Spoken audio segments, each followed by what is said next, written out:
The thing is, I gave you this example because Allah doesn't punish right away. People do all kinds of horrible acts against God. They do injustices towards one another. Injustices that He warns you shouldn't do, that have dire consequences. The only problem is, you don't see those consequences. I used to often give the example of back in the day, some ancient times where a man has a slave. And this slave, he tells him, you can do whatever you want inside of this field. But I've drawn a line, don't step foot on the other side of the line. And the slave says, fine. I'm at least free within this acreage. So this slave is doing his thing, and one day he trips, and guess where he falls? Over the line. The moment he falls over the line, where does he look? His eyes go straight to the master, sitting in the distance. Am I in trouble? And the master doesn't even get up, doesn't budge. And he comes and apologizes, and the master says, it's okay, it was a mistake. And he kind of is shocked that he wasn't in the kind of trouble that he thought he'd get into.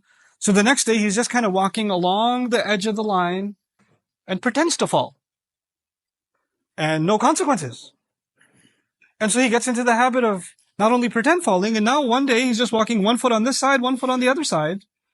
And the master is just sitting there on his rocking chair, no reaction. Until eventually the slave is always on the other side. He's just out. Years go by. One day the master calls him and says, hey, so you remember like 7 years ago I told you not to go on the other side? He goes, yeah, that was funny. He goes, so I've been counting the times you went, and I've decided to punish you for all of those times today. You're kidding, right? No, I'm serious. You're going to pay for all of that now. Is that a shocker? To him, it is a shocker because he thought the master was what? A nice master. He wasn't going to punish me. I'm not talking about a human master or a slave. What am I talking about? Allah tells you don't steal, don't lie, don't cheat, don't commit adultery, don't do injustice, don't be harsh to the weak, take care of your parents, etc., etc. You violated left, right, and center. You don't see any consequences. You lied. There's no lightning strike from the sky cutting off your tongue. That doesn't happen. You don't steal and get electrocuted in your hand. Allah could, He doesn't. That doesn't happen. You hurt someone, but you don't lose the ability to use your hand ever again. That doesn't happen. There are apparently no consequences. I keep getting away. Like in the laws of nature, when I break the laws of nature, if I jump off a second floor building, my bones will break. But when I break the laws of God, the laws of morality, I don't seem to have any consequences. Allah is way too kareem, way too generous. And a person starts thinking about the generosity of Allah and starts assuming that that generosity must mean that He is not willing to punish me. He's not willing to bring me to account, not willing to hold me accountable for what I've done. So Allah asks a very penetrating question. What in the world was powerful enough to delude you from your gracious master? Is it the grace of your master, the karama of your master? Is that why you got confused? You took advantage of it? You remember I told you people who deny the afterlife and say, Allah, come on, He wouldn't. Those people. مَا غَرَّكَ بِرَبِّكَ الْكَرِيمِ. The other side of this, when Allah is noble, it also suggests that Allah treated you with nobility. Allah treated you with respect. He honored human beings. وَلَقَدْ كَرَّمْنَا بَنِي آدَمَ. Allah is Kareem, and He did takreem. Allah is noble Himself. Allah is gracious Himself, and He graced humanity. He graced us with the gift of speech, with this profound intellect that He gave the human being, the gift of imagination. He gave us the gift of revelation. He gave us all these profound gifts that other creations did not receive. I have given you so much. What was on the other end that was so much more compelling that you abandoned me? Allah is asking. مَا غَرَّكَ بِرَبِّكَ الْكَرِيمِ. Was my grace to you not enough? That you found something else more attractive? Ma in Arabic can do two things. Ma can mean what? What confused you? What deluded you? What deceived you? Literally the word what. But the word ma can also actually be personified. What kind of being was it? What kind of competitor to me was it? You know how you say sometimes you use the word what for a person? Like, what kind of person are you? What kind of teacher is he? So Allah is saying, what kind of competitor to me was it that deluded you and took you away from your noble master? the master who treated you with nobility, the master who himself deserves nobility. Because every time you defy his commandments, it's like you don't acknowledge how noble he is. You have no regard and no respect for him. You know, when you abide by your parents' advice or counsel or their request, then you're honoring them.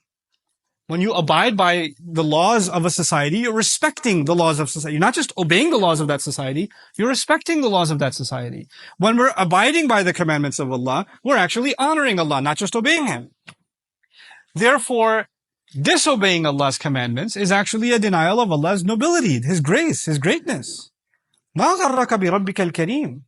And then he makes this profound statement. There's somewhat of what might seem at first glance as a redundancy here, but I'll try to explain it to you bit by bit so it'll make sense. First, I'll translate. الَّذِي خَلَقَكَ فَسَوَّاكَ فَعَدَلَكَ فِي أَيِّ صُورَةٍ مَا شَاءَ رَكَّبَكَ. This is one continuous statement. Meaning your master who created you, who then balanced you or evened you out. Sawwaka, you can also translate as, and he put finishing touches on you.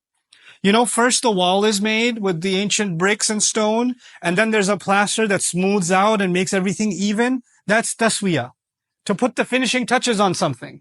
So he didn't just make you raw, he actually put refined finishing touches on you. This is the nature of how Allah creates. Sabbih isma rabbika al-a'la alladhi khalaqa fasawwa. So here, khalaqaka fasawwaka. Same words again. He creates, and then he puts finishing touches. He beautifies. He didn't just make the orange, he designed the gorgeous peel. You know, he didn't just make the animal, he colored the fur. He did all kinds of finishing touches on creatures and on humanity. But then he adds fa'adalak, which means he balanced you. The redundancy, apparent redundancy, is that the word adal and taswiya are similar. Adal means balance, and taswiya also means balance in some cases, to equalize. Okay?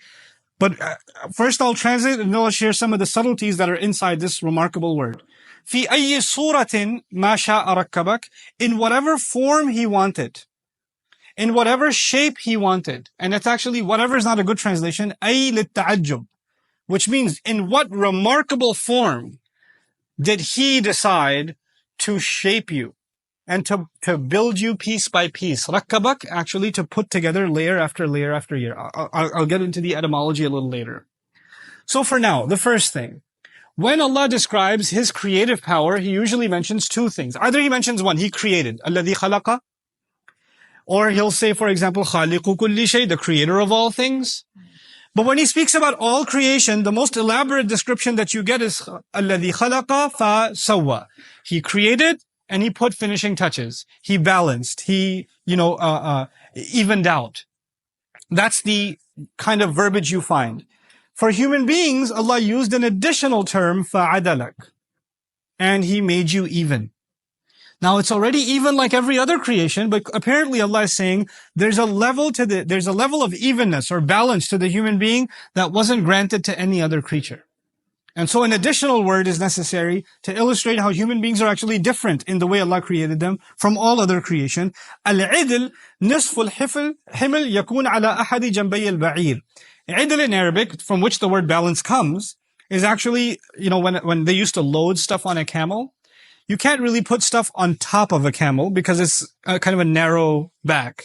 So you have to load stuff on the sides. But the thing is, if one side is too heavy and the other side not heavy enough, what's going to happen to the luggage? It's going to just flip over and tip.